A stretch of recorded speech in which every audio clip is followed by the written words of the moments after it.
Hello class. Welcome back बच्चों। लो प्यारे बच्चों, स्टार्ट कर रहे हैं नया लेक्चर। बाबू, कल जाते जाते ना प्रोफेशन का पूरा बेस मैंने बना दिया था अपनी तरफ से। ज़्यादा तो आपको पता है कितना बना। ठीक है ना। सी एक प्रोफेशनल है ना। तो क्या बोलोगे? C A in practice is a professional. Doctor in practice is a professional. Plainly तो हम कभी किसी को बता ही नहीं सकते कि वो प्रोफेशन में है कि नहीं। ठीक है ना सर? क्लियर है बात? बढ़ाएं बात को आगे। सर, एम्प्लॉयमेंट पे भी मैं कुछ बात कर चुका था। ठीक है ना। कुछ बात दोबारा से करते हैं बेटा, और फिर शुरू करते हैं इनका डिफरेंस। ठीक है। और अगर याद हो तो अभी तक मैंने बिजनेस की करेक्टरिस्टिक भी नहीं पढ़ाई तुम्हारे को। ठीक है ना। लेकिन मैंने ये बोल दिया था, जिस दिन बिजनेस की डेफिनेशन खत्म उस दिन बिजनेस की करेक्टरिस्टिक खत्म। ऐसा बोल दिया था। ठीक है ना। आज वो भी दिखाना है। ठीक है। तो पहले मैं अभी ना बात कर लेता हूँ थोड़ी सी एम्प्लॉयमेंट पे ही। चार पांच डिफरेंस पढ़ लेते हैं, फिर बेटा बिजनेस की करेक्टरिस्टिक पूरी कर दूंगा जाते जाते। आज इतना तो कर ही दूंगा। ठीक है। चलो, नोट्स सबको मिल चुके हैं, एक आध बच्चे के पेंडिंग होंगे। ठीक है ना। पढ़े हैं मेरे पास, अभी देता हूँ। लो पुत्र बाबू, मैंने ना कल एक बात बोली थी कि अगर नौकरी करनी है ना बेटा, तो उसके लिए ना दो चीजें रिक्वायर्ड हैं बेटा। दो चीज़ें चाहिए ही चाहिए। जैसे बेटा प्रोफेशनल बनने के लिए दो चीज़ें चाहिए ना।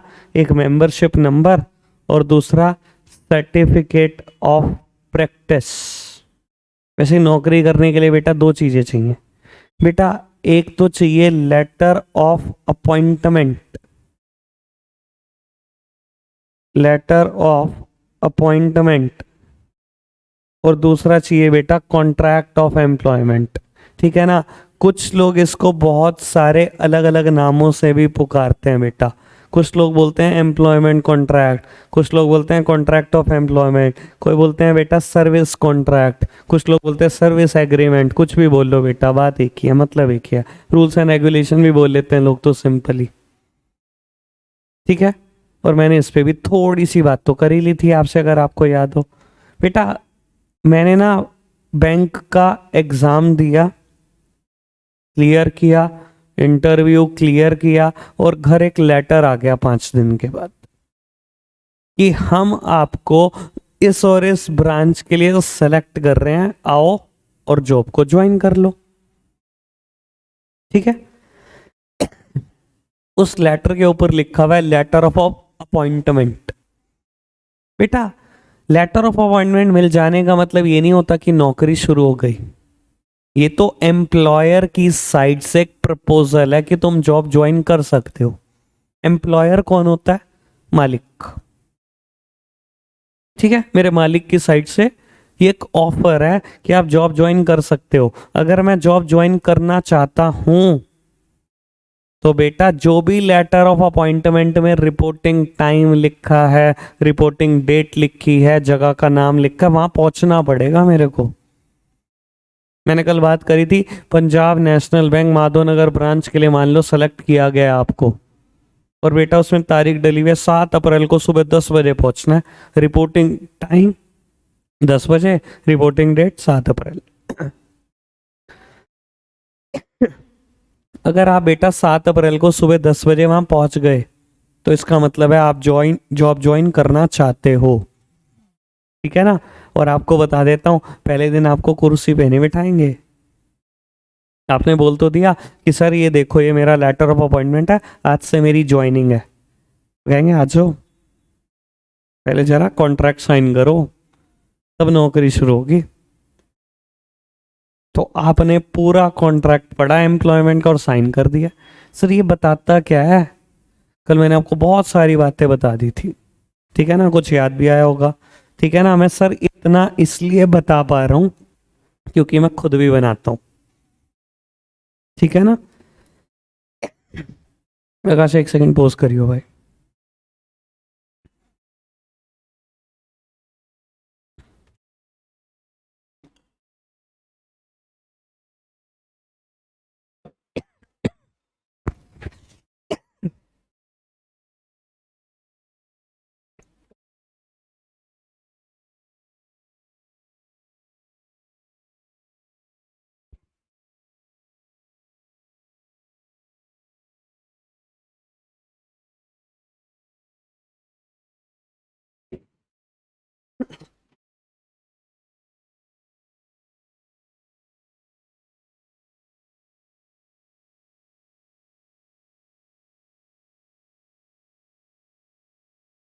चलो जी।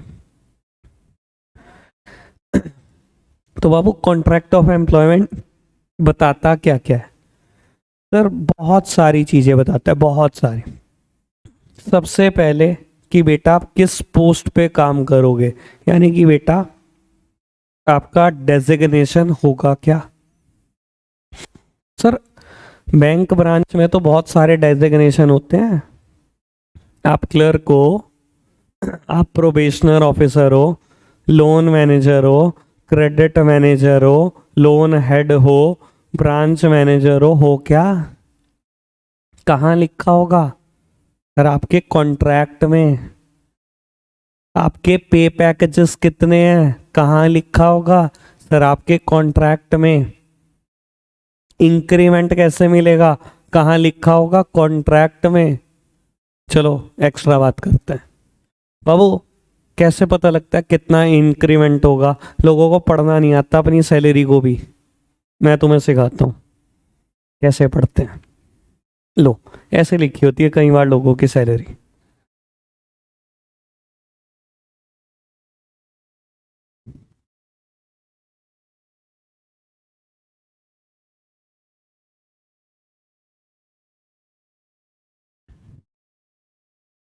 ये क्या है भाई?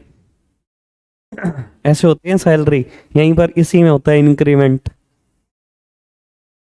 तुम्हें जानना है ना एक्स्ट्रा, मैं तुम्हें इतना ज्ञान दूंगा, सीए को भी नहीं होता इतना ज्ञान। लो सर बाबू, आपकी जॉब शुरू हो गई 60,000 रुपये महीना से, ठीक है। पहले साल 60,000 ही मिलेंगे, दूसरे साल 3,000 का इंक्रीमेंट लगेगा। 63,000 पर मंथ मिलने शुरू होंगे, पूरे साल 63 मिलेंगे। फिर 3 का इंक्रीमेंट लगेगा। 3 का इंक्रीमेंट तब तक लगेगा जब तक 90,000 सैलरी पे नहीं पहुंच जाओगे, ठीक है। यानी कि 10 साल। भाई ये गैप कितना है? 30,000 ना, और 3 का इंक्रीमेंट लगना है, यानी कि 10 साल के बाद आप यहां पहुंचोगे। फिर इंक्रीमेंट कितने का लगेगा हर साल? 5,000 का बेटा। फिर पहुंचोगे कहीं यहाँ 6 साल के बाद। फिर इंक्रीमेंट कितना लगेगा सर? फिर 7,000 का लगेगा। 10 साल लग जाएंगे यहाँ तक पहुंचने में। ऐसे होती है पे पैकेजेस डिसाइडेड, ऑलरेडी डिसाइडेड होते हैं कि कितना इंक्रीमेंट लगना है बहुत सारी जॉब पर। सर और क्या लिखा होता होगा? सर लीव रूल्स, बड़े इंपॉर्टेंट लीव रूल्स, कि कितनी छुट्टियां अलाउड है। एक लीव रूल का डिस्कशन करता हूँ, शायद आपने कभी नहीं सुना होगा, मेरी तरफ से एक और एक्स्ट्रा बात। बर्गर रूल सुना है कभी किसी ने? आपने सैटरडे की लीव ली बैंक से, आपने मंडे की लीव ली, ठीक है ना, इट क्रिएट अ बर्गर। 2 छुट्टियां काउंट नहीं होंगी, 3 काउंट होंगी, 3 की सैलरी कटेगी। ऑब्वियस सी बात है, अगर आपने सैटरडे छुट्टी ली और मंडे ली तो आप संडे भी ना आते, आप निकल गए कहीं टूर पे बाहर घूमने। अगर संडे एक वर्किंग डे होता तो आप उस दिन भी ना आते। It is known as burger rule.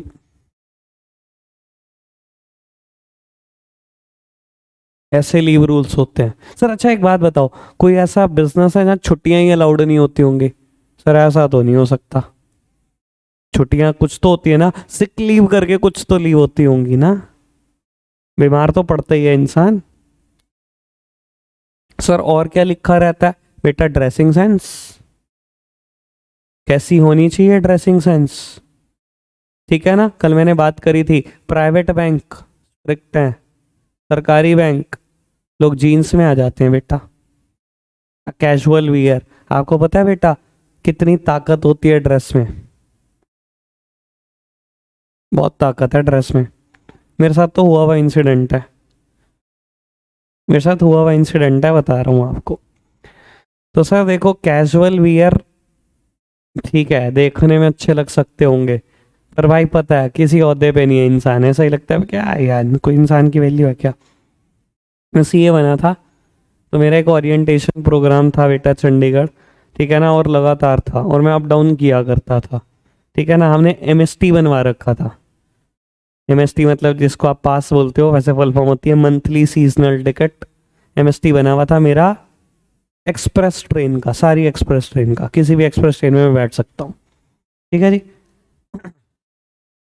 ये हम इसलिए करते थे क्योंकि हमारी ट्रेनिंग 10 बजे शुरू हो जाती थी, मैं बहुत मुश्किल से 10 बजे पहुंचता था।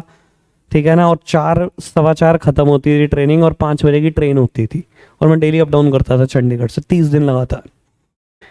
ठीक है, अब मुझे 10 बजे रोज पहुंचना है और 4 बजे निकलना है। एक दिन क्या हुआ, मैं सुबह वाली ट्रेन से जाता था, 5:30 निकलता था, तो 8:30 ट्रेन मुझे चंडीगढ़ छोड़ती थी, और उसके बाद मैं पौना घंटे का ऑटो पकड़ के पहुंचता था, 9:15 तक पहुंच जाता था। कुछ इंसिडेंट ऐसा हुआ कि मैं ट्रेन नहीं पकड़ पाया, और मैंने सोचा मैं 8:30-9 वाली ट्रेन पकड़ूंगा, पहुंच तो जाऊंगा ट्रेनिंग पर थोड़ा लेट से ही। ठीक है, और वो बेटा जो ट्रेन थी वो मेल थी। ठीक है ना, एक्सप्रेस से भी बड़ी कैटेगरी, जिसका आपने MST बनवा रखा होता है, आप उस ट्रेन में बैठ सकते हो, और उससे लोअर क्लास में बैठ सकते हो, अपर क्लास में नहीं बैठ सकते। मेल थी, मेरे दिमाग में भी नहीं था। मैं जब आया, मैंने डिटेल चेक करी ट्रेन की, तो मेरे दिमाग में आया, अब तो फंस गए, बैठ तो गए ट्रेन में। चलो जी, अब दिमाग में डर कि टीटी ना आए, लेकिन हाँ, कपड़ों में तो था फॉर्मल ही। फॉर्मल की ताकत ही अलग है भाई। ठीक है ना, और TC आई तो वो भी लेडी। मैंने कहा भाई ये तो बिल्कुल ना बख्शे। ठीक है, आ तो गई वो, खैर भाई पूरी ट्रेन की ना एक एक बंदे की टिकट चेक होगी होगी, हमारी टिकट ही नहीं चेक हुई। आते ही मैम ने पूछा क्या करते हो, 2 जने थे, मैंने दोनों चार्टर्ड अकाउंटेंट है। कहाँ जा रहे हो, चंडीगढ़। पर्पस क्या है, ट्रेनिंग। बैठ जाओ। टिकट ही नहीं पूछी। अरे फॉर्मल कपड़ों की ताकत है। मेरे पूछे ना कोई कपड़ों में ताकत होती है, तो सर ये ताकत होती है। सामने वाला पहले ही पहचान जाता है किसी ओहदे पे इंसान। ठीक है ना सर, कहाँ लिखे रहते हैं फॉर्मल पहन के आने हैं बेटा, बाबू कॉन्ट्रैक्ट ऑफ एम्प्लॉयमेंट। इवन बेटा कई इंडस्ट्रीज में तो नेल तक काट के आने जरूरी है, कई इंडस्ट्री में तो क्लीन शेवन तक होके आना जरूरी है। ये मैं कल बात कर चुका हूँ हॉस्पिटैलिटी की। ठीक है ना, जितने लोग होटल इंडस्ट्री में काम करते हैं बेटा, क्लीन शेवन कंपलसरी है, बिल्कुल कंपलसरी, एक दिन की भी शेव नहीं होनी चाहिए। ठीक है ना, किसी भी 3 स्टार 4 स्टार, अपने शहर को छोड़ देना प्लीज, यहाँ तो कुछ मत गिना करो। ठीक है ना, बाहर जाके 3 स्टार 4 स्टार 5 स्टार होटल घूम के आओ, बताना मुझे एक दाढ़ी पे भी बाल था क्या जो आपको सर्व कर रहा था इंसान, वेटर था या शेफ था, देख के आना, चलो किचन तक जाना, मुझे बताना, होगा नहीं।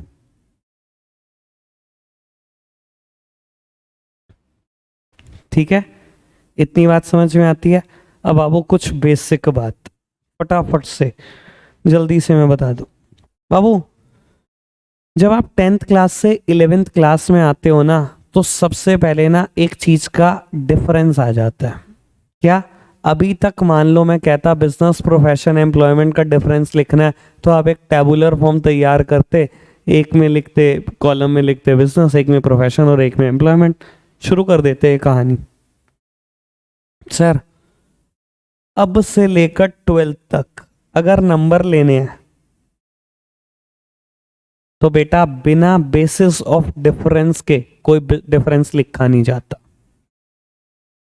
यानी कि सबसे पहला कॉलम होगा बेसिस ऑफ डिफरेंस, यानी कि बेटा आधार क्या है मेरे डिफरेंस बताने का, मैं किस चीज को बेस ले रहा हूं डिफरेंस बताने का। मैं बिजनेस प्रोफेशन और एम्प्लॉयमेंट में डिफरेंस कर रहा हूं, लेकिन पहले बेस बताऊंगा कि किस किस बेसिस पे डिफरेंस बता रहा हूं। हो सकता है वन बेसिस में भी मीनिंग, तो मैं ये बताऊंगा कि बिजनेस का मीनिंग जी ये होता है, प्रोफेशन का जी ये होता है, और एम्प्लॉयमेंट का ये होता है। मैंने जो बेस लिया डिफरेंस बताने का, वो मीनिंग दिया। हो सकता है मैं अगला बेसिस लूँ रिटर्न, कि बिजनेस में क्या कमाता हूँ जी, प्रोफेशन में क्या कमाता हूँ जी, और एम्प्लॉयमेंट में क्या कमाता हूँ जी। ठीक है ना सर, पूरी 11th पूरी 12th अगर किसी भी जगह पे डिफरेंस आया और आपने बिना बेसिस के लिखा, टीचर पूरा काट देते हैं, टक टक टक, जीरो। सब कुछ सही करने के बाद भी तो ये गलती ना होने पाए। ठीक है, बेस बहुत तगड़ा तैयार हो चुका है, सिर्फ अब डिफरेंस पढ़ने का नंबर है। ठीक है बेटा, अब मैं बता देता हूं, मैंने जब नोट्स में डिफरेंस लिखा एक भी वर्ड अपना नहीं दिया, एनसीईआरटी से उठाया, कट कॉपी पेस्ट नोट्स में चिपका दिया, क्योंकि मुझे लगता है बेटा ये डिफरेंस ना एनसीईआरटी से अच्छा कोई लिख ही नहीं सकता, मैं भी नहीं लिख सकता, बहुत ही तगड़ा लिखा एनसीईआरटी ने। ठीक है जी, तो बाबू मैंने एनसीईआरटी की ही पीडीएफ ये आपके सामने रख दी। ठीक है जी, डिफरेंशिएट करना शुरू करेंगे। ठीक है, और अब आपको ऐसे लगेगा यार ये क्या है, ये तो सब कल पढ़ लिया था, बहुत मेहनत करी कल बेटा, आज देखना आप। ठीक है जी, चलो सुनते हैं बेटा, कोई भी वर्ड यूजलेस नहीं है, बहुत काम के वर्ड हैं, इसलिए आराम से सुनना। ठीक है, चलो बाबू, बिजनेस में पहले मैंने बेसिस क्या लिया बेटा, डिफरेंस का, मोड ऑफ एस्टैब्लिशमेंट, यानी कि मैं बताऊंगा कि बिजनेस कैसे एस्टैब्लिश होता है, प्रोफेशन कैसे एस्टैब्लिश होता है, और बेटा एम्प्लॉयमेंट कैसे एस्टैब्लिश होती है। ठीक है जी, पढ़े बेटा, चलो पढ़ते हैं। बाबू एक काम करो, सिर्फ प्रोफेशन पे नजर घुमाना, थैंक्स मी लेटर। क्या कहता है बेटा ये, कहता है प्रोफेशन कैसे एस्टैब्लिश होता है, कहता है प्रोफेशन के लिए दो चीजें चाहिए, membership of a professional body and certificate of practice. Thanks me later, बहुत मेहनत करी थी ना कल, क्या कहा था प्रोफेशन के लिए कितनी चीजें चाहिए, दो ही तो, एक मेंबरशिप बॉडी, ये क्या होती है प्रोफेशनल बॉडी सर, सीएस के लिए प्रोफेशनल बॉडी है आईसीएआई। कल मैंने इतने सारे वर्ड बोले ना, सब काम आएंगे आज देखना, सब जितने भी बोले थे, ट्रेनिंग ट्रेनिंग सब बोले थे ना, 3 साल की ट्रेनिंग, सब आएंगे काम, मैंने एक भी वर्ड ऐसे नहीं बोला, क्योंकि मैं इस पर बहुत मेहनत कर चुका था। चलो जी बाबू, मेंबरशिप चाहिए एक प्रोफेशनल बॉडी की। देखो जब भी कोई प्रोफेशनल बनता है ना, कोई भी प्रोफेशनल बनता है, वो किसी ना किसी प्रोफेशनल बॉडी से ही गवर्न होता है। सीए के लिए प्रोफेशनल बॉडीज आईसीएआई, सीएस के लिए, सीएस की फुल फॉर्म क्या होती है, कंपनी सेक्रेटरी, इसके लिए professional bodies ICSI, institute of company secretary of India. CMA के लिए, सीएमए कौन है, कॉस्ट एंड मैनेजमेंट अकाउंटेंट, इसके लिए बेटा आईसीएमएआई। ठीक है, लॉयर्स के लिए प्रोफेशनल बॉडी बेटा बार काउंसिल ऑफ इंडिया। बहुत सारी प्रोफेशनल बॉडी के मैं तुम्हें नाम बता सकता हूं, पर करोगे क्या इतनी सारी याद करके, एक पता कर लो, दो पता कर लो, बहुत है। लॉयर की प्रोफेशनल बॉडी को बोलते हैं बार काउंसिल ऑफ इंडिया। ठीक है ना, डॉक्टर की professional body IMA, Indian medical association. एक दो याद कर लो, बहुत है, क्या करोगे इतनी सारी याद करके, ये की याद रह जाएगी, आईसीआई, डॉक्टर की आईएमए, इंडियन मेडिकल एसोसिएशन, ये इसलिए याद रह जाएगी आपके शहर में आईएमए भवन है हकीकत नगर पे। ठीक है, लॉयर की बार काउंसिल ऑफ इंडिया। ठीक है, ओके बात। प्रोफेशन कैसे एस्टेब्लिश होता है सर, अगर ये मिसिंग कर दूं, सीओपी ना हो किसी सीए के पास, तो प्रोफेशनल बजा, वो नौकरी कर रहा होगा या कुछ और कर रहा होगा, प्रैक्टिस कर ही नहीं सकता जब तक सीओपी ना हो, कल वाली बात याद है ना। ठीक है ना, सीओपी ऐसे नहीं मिलता, 27 शर्तें हैं, दो तो याद आई होंगी, ऐड नहीं कर सकता सीए, सीए डेजिग्नेशन यूज नहीं कर सकता चार्टर्ड अकाउंटेंट के अलावा कुछ भी, याद है ना, ऐसे नहीं मिलता सीओपी। चलो जी सर, नौकरी करनी है, appointment letter and service agreement, ये कुछ और नहीं, यही कॉन्ट्रैक्ट ऑफ एम्प्लॉयमेंट है। सर इतनी मेहनत का कोई तो नतीजा निकलना चाहिए। अब आज सारे नतीजे निकलेंगे, देखो। समझ में आया प्रोफेशन कैसे एस्टेब्लिश होता है, एम्प्लॉयमेंट कैसे। सर अब आ जाओ बिजनेस पे। मैं बोल रहा हूँ कोई भी वर्ड यूजलेस नहीं है, प्लेन रीडिंग मत करना। चलो पढ़ो, बिजनेस कैसे एस्टेब्लिश होता है बाबू। Entrepreneurs decision and other legal formality if necessary. कहता बिजनेस बनाना है। बिजनेस कैसे बनता है? कहता आज एंटरप्रेन्योर डिसीजन ले ले। भाई ये कौन होता है बेटा? बिजनेसमैन को। अगर मैं अकाउंट्स की बात करूं, हम प्रोपराइटर बोल रहे थे। बिजनेस स्टडीज में हम एंटरप्रेन्योर बोलते हैं या बिजनेसमैन ही बोलते हैं, ठीक है ना। अकाउंट्स में तो हम प्रोपराइटर बोल रहे थे ना, अगर याद हो तो। बीएसटी में बोलते हैं एंटरप्रेन्योर। तो बेटा कहता है बिजनेस शुरू करना है, क्या हो करना है? एंटरप्रेन्योर का डिसीजन चाहिए। आज एंटरप्रेन्योर कहते हैं मैंने बिजनेस करना है, ये शटर उठाया, हो गया बिजनेस शुरू। कहता कुछ भी तो नहीं, एंटरप्रेन्योर डिसीजन। बड़े काम की वर्ड है, आप तो कह दो कि इग्नोर कर दो आगे की बात को और मैं हिला दूंगा इसी में ही आपको। And other legal formality if necessary. अगर जरूरत पड़े तो कुछ और लीगल फॉर्मेलिटी भी पूरी कर लेना। यार ये कौन सी लीगल फॉर्मेलिटी है? सर अगर एंटरप्रेन्योर ने डिसीजन ही ऐसा लिया कि जो धंधा शुरू करा वो है ही एक सेंसिटिव धंधा, तो सर शायद लाइसेंस लेना पड़ सकता है। तो उस केस में बिजनेस खाली आपके डिसीजन से शुरू नहीं होगा, वहां कोई लीगल फॉर्मेलिटी पूरी करनी पड़ सकती है। बिजनेस मैंने कहा मैं तो लिकर बेचूंगा। अब यहां सर आपका डिसीजन नहीं चलेगा खाली कि जी मैंने दुकान खोल दी, जी लिकर है वह बेच रहा हूं मैं, तो बस मैं जमानत नहीं कराऊंगा तुम्हारी ऐसे केस में। सर क्या चाहिए? आपके डिसीजन के अलावा कुछ लीगल फॉर्मेलिटियां वो पूरी करना। लाइसेंस चाहिए आपको। आप कह रहे हो मैं तो आर्म्स बेचूंगा, जी हथियार बेचूंगा। खाली आपके डिसीजन से काम नहीं चलेगा बेटा यहां पर। तो कहता बिजनेस शुरू करना है, यहां पे भी दो बातें चाहिए बेटा।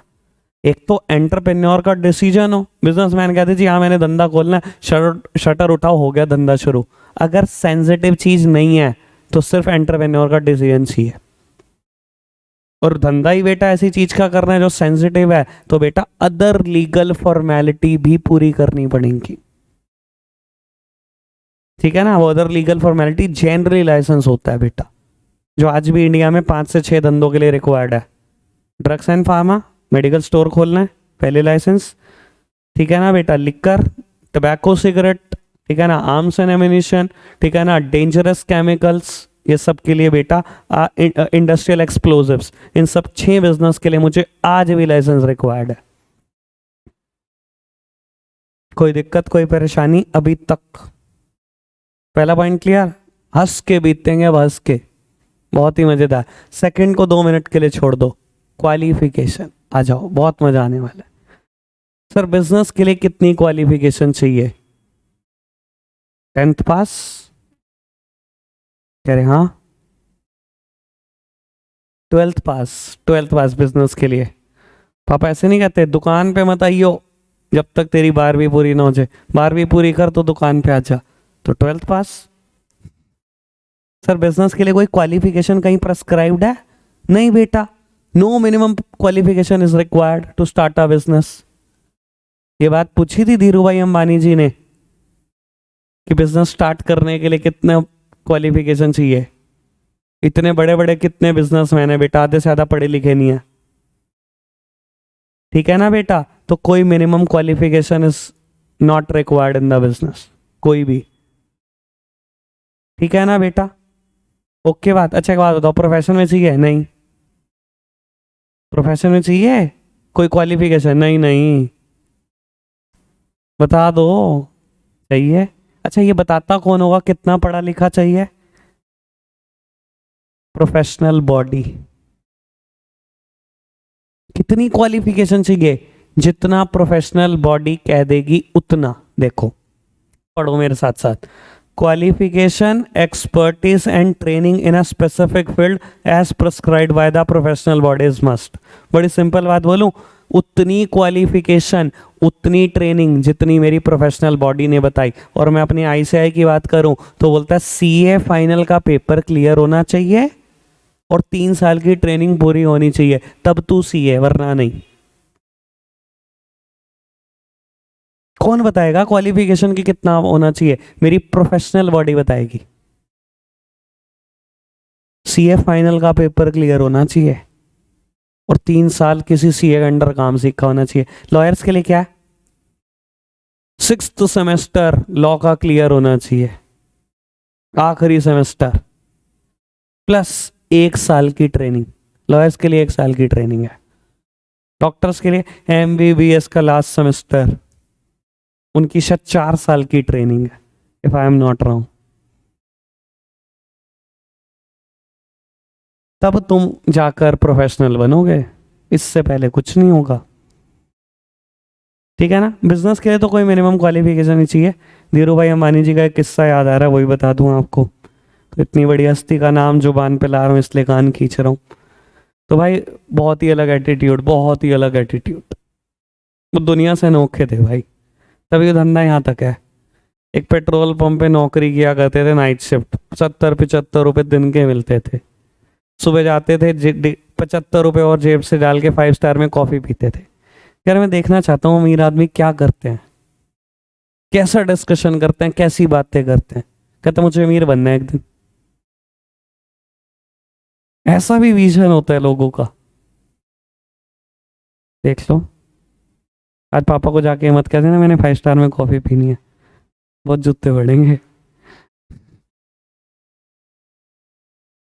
लेकिन भाई अलग ही थे भाई, दुनिया से अलग थे। आपको तो चलो एक बात और बताता हूँ, इनकी सुन के हैरान हो गया आप। कुछ भी पढ़े लिखे नहीं थे, कुछ भी। ठीक है ना? शायद मुश्किल से 8th भी नहीं हुई थी इनकी। ठीक है ना? जब धंधा शुरू किया और नेक्स्ट लेवल धंधा बना लिया। रिलायंस ने धंधा शुरू किया था 1980s में। ठीक है? 7-8 साल तक ना कोई टैक्स नहीं दिया, कोई भी टैक्स नहीं दिया। ठीक है? हर बार क्या करते बेटा, लॉ पढ़ते, लॉ में कमी ढूंढते, जो most of the times chartered accountant का काम होता है। लॉ पढ़ते, लॉ में कमी ढूंढते और टैक्स बचा जाते। 8 साल तक कोई टैक्स नहीं दिया, करोड़ों कमाने के बाद। ठीक है ना? तो उस टाइम पर हमारे फाइनेंस मिनिस्टर थे मिस्टर पी चिदम्बरम, खतरनाक पढ़े लिखे आदमी। ठीक है? उन्होंने एक लॉ तैयार करा मेनली रिलायंस को फंसाने के लिए। ठीक है? लॉ का नाम था मैट। इनकम टैक्स में एक सेक्शन है MAT, MAT, minimum alternative tax, कि इंडिया में कोई भी कंपनी अगर धंधा करेगी तो उसको एक मिनिमम टैक्स तो देना ही पड़ेगा। ठीक है? जब वो लाए ये लॉ तो उन्होंने एक स्टेटमेंट दी। ठीक है ना? नॉट स्पेसिफाइंग द रिलायंस, पर स्टेटमेंट दी कि जितनी भी कंपनियां ऐसी चल रही हैं जो 8-8, 9-9 साल से प्रॉफिट कमा रही हैं और टैक्स नहीं दे रही हैं, हम स्पेशली उनके लिए लाए हैं। मतलब पूरा हिंट रिलायंस का, और नाम ले नहीं रहे। धीरू भाई अंबानी जी भी खतरनाक थे, उन्होंने भी कसम खा ली इस साल तो टैक्स देना नहीं, चाहे अगले साल से दे दो। उन्होंने फिर मैट में कोई कमी ढूंढी और उस साल भी टैक्स नहीं दिया। गवर्नमेंट ऑफ इंडिया ने केस करा, 2-3 साल केस चला। सुप्रीम कोर्ट ने जजमेंट दी धीरू भाई अंबानी जी के फेवर में कि बिल्कुल ठीक बोल रहे हैं, इनके ऊपर कोई टैक्स नहीं बैठता। उस साल फिर टैक्स बचा गए। मतलब एक 7th 6th पास आदमी फाइनेंस मिनिस्टर जी को, जो भाई कितनी क्वालिफिकेशन फाइनेंस में लेके बैठे हैं, उनकी बैंड बजा गया। आपने नाम नहीं सुने शायद पी चिदम्बरम जी का, राम जेठमलानी जी का कभी नाम सुना है? अरुण जेटली जी हमारे फाइनेंस मिनिस्टर थे, नाम सुना है? तो तुम क्या समझते हो मतलब ये जो मैं बंदे बोल रहा हूँ ये क्या है? ये अपने टाइम के ना बेस्ट प्रैक्टिशनर हैं, सब लॉयर हैं जितनों के भी मैंने नाम बोले। क्या समझते हो इनकी लॉ की प्रैक्टिस कैसी होगी? राम जेठमलानी जी की डेथ हो गई, 96-97 ईयर्स जी के गए हैं, इंडिया के सबसे खतरनाक लॉयर, सबसे खतरनाक। कैसे होगी फीस? एक हियरिंग के 1 करोड़ बस।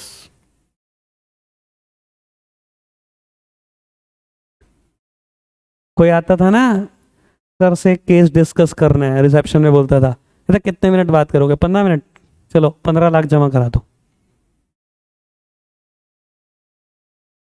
1 मिनट बात करने के 1 लाख रुपए थे। उस आदमी की नॉलेज और एक छठी पास की नॉलेज, तुम्हें इसलिए हैरानी नहीं हो रही थी? तुम्हें पता ही नहीं था वो आदमी है कौन? अब सोचो,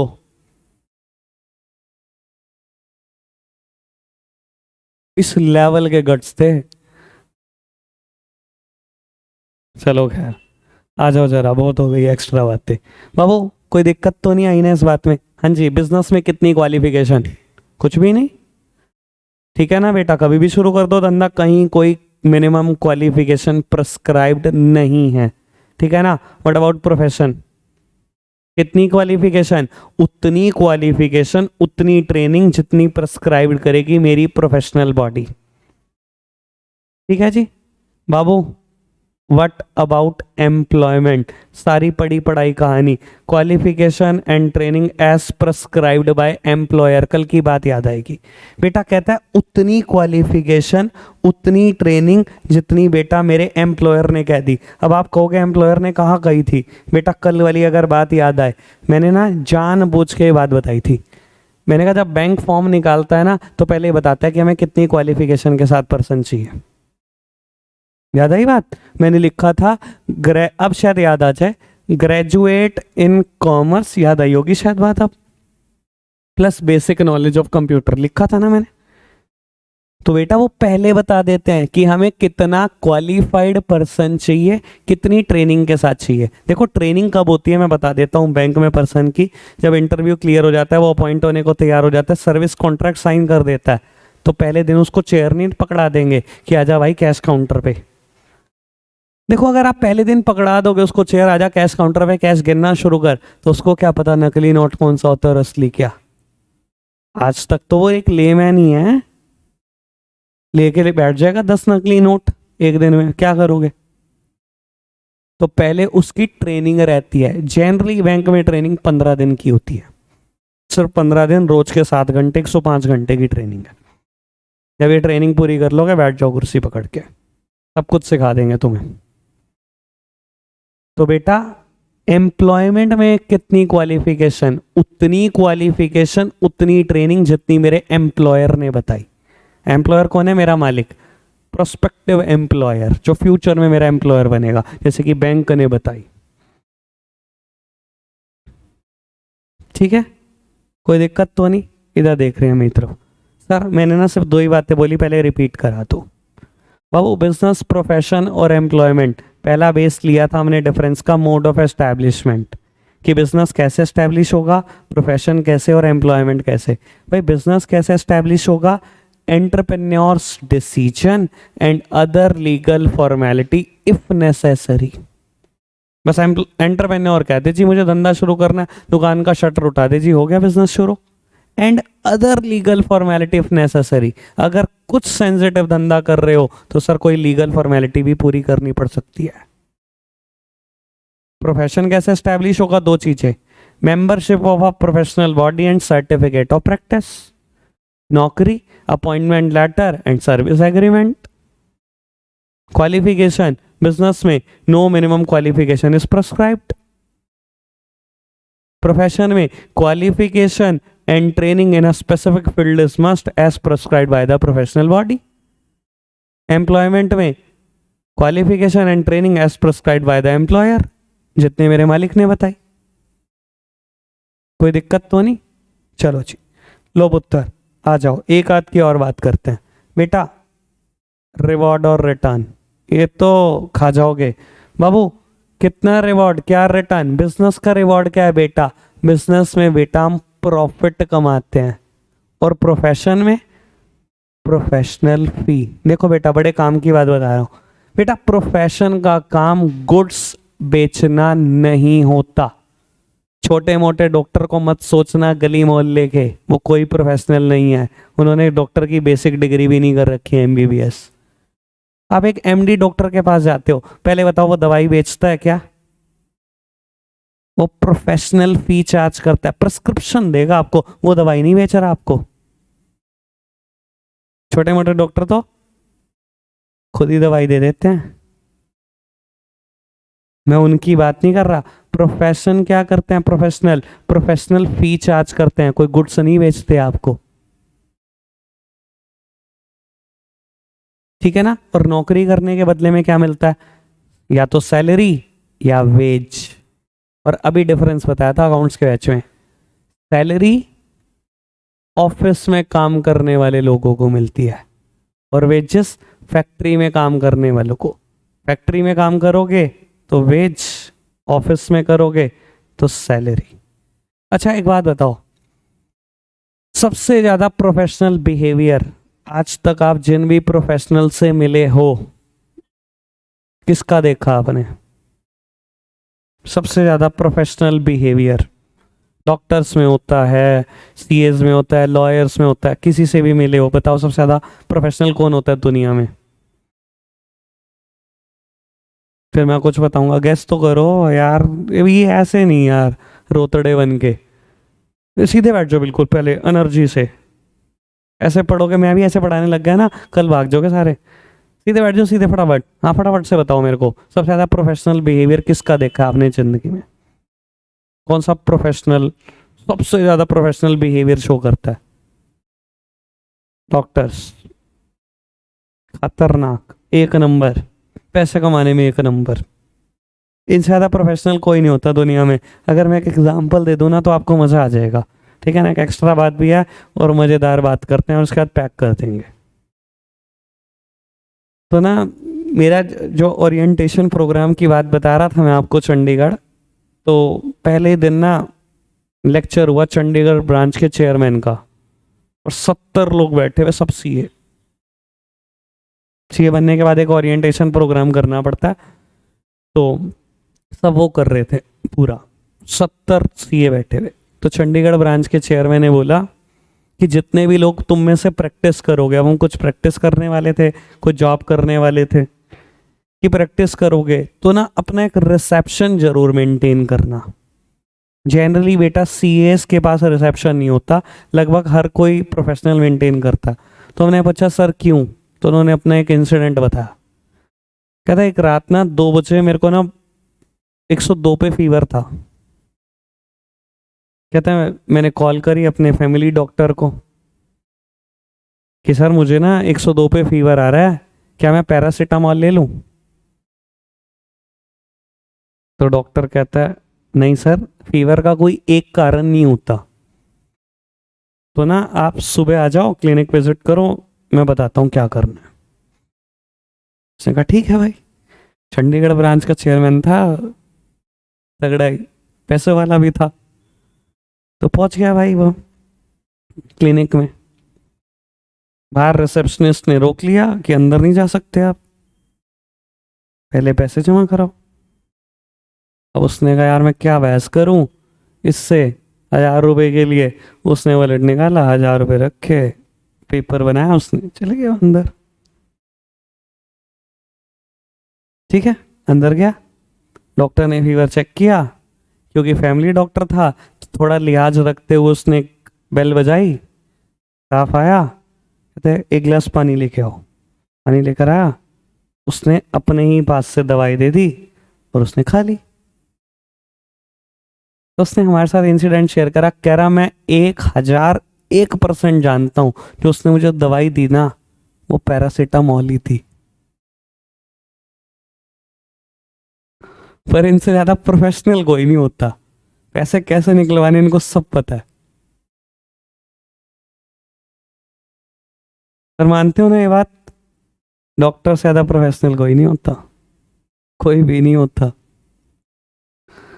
चलो खैर, आज के लिए रखते इतना ही है प्यारे बच्चों, बाय बाय।